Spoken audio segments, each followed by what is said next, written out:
Coach, I guess the first order of business, welcome to Indiana. Talk about the craziness of the last 24 hours, arriving here in Bloomington, having your press conference, and meeting all the people. It's been a whirlwind, but it's been a lot of fun. We're excited about it, and we're ready to get the ball rolling.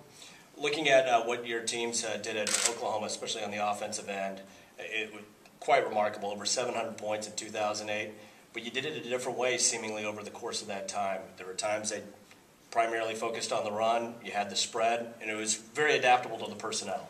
Well, that's one of the things I think through time I've evolved to, that we don't necessarily have a playbook, or as much as you got to play to the strength of your team, the talents of your team, ultimately on offense, what you can block and what the quarterback can handle. So from there, you start window dressing, whether it be big bodies. You know, we had 2 tight ends drafted last year. One's up in Indianapolis, Brody Elridge, and one in Cincinnati, Adrian Peterson, a big tailback.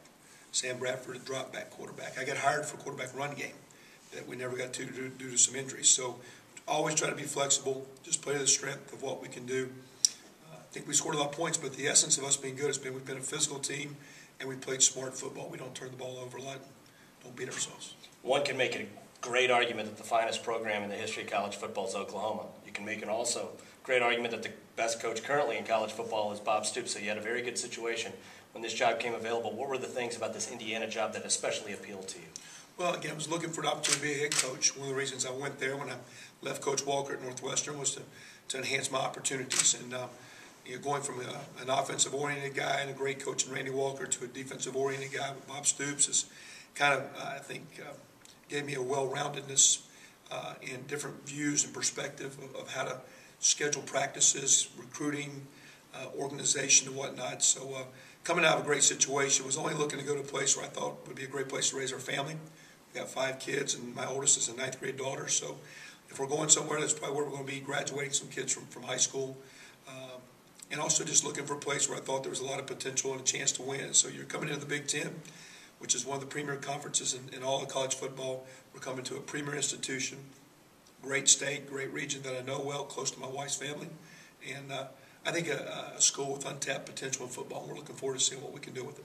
It wasn't apparent when we read your bio, but then yesterday at the press conference it became quite apparent that there were some Indiana ties. Coach Walker to Bill Mallory, and then your relationship with Coach Hefner at Miami. Yeah, you know, my ties, my view of Indiana football really starts in 1990 when I go to Miami of Ohio, and Coach Walker played for Coach Mallory. I thought Coach Mallory hung the moon. That was his guy. And we did a lot of things in our organization and in our off-season work and in building a program the way Coach Mallory coached him when he was a player in the 70s at Miami.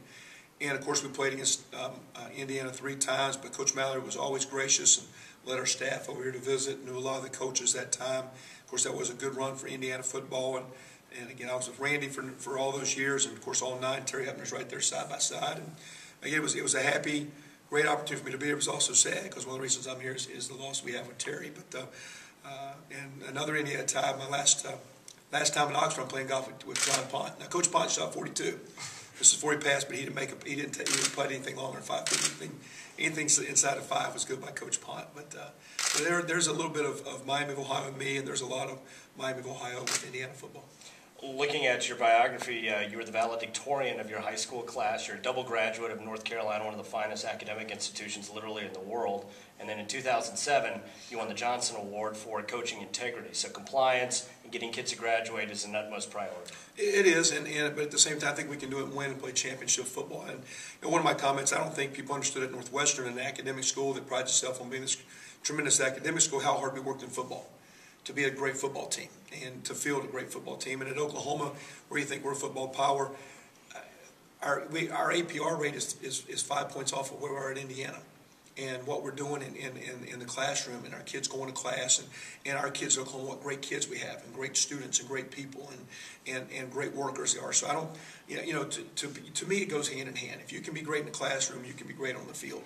And if you can't be great in one area, you're not going to be great in the other. So we've always put them hand in hand, put them together.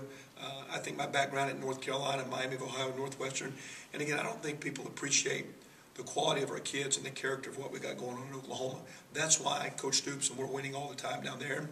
That's what we're looking forward to getting started up here. You mentioned your Northwestern experience. I host the post-game call-in show, and I can't tell you how many times in the last couple of years as Northwestern's enjoyed success, people have said, well, Northwestern is able to win in the Big Ten, Indiana should be able to too. And that's something in your background that you've been able to do at a Big Ten school that historically has had some struggles. Yeah, I mean, Coach Barnett came in and flipped the mindset and the attitude, and I was part of Coach Walker's time, and we kind of, it fallen off just a hair. We were able to get it going, but I think Randy laid a foundation after Coach Barnett had changed the attitude that you can win. Coach Walker laid a foundation of consistency that Coach Fitzgerald's been doing, has continued. Our thought process here is, I don't have a 3 or a 5 year plan.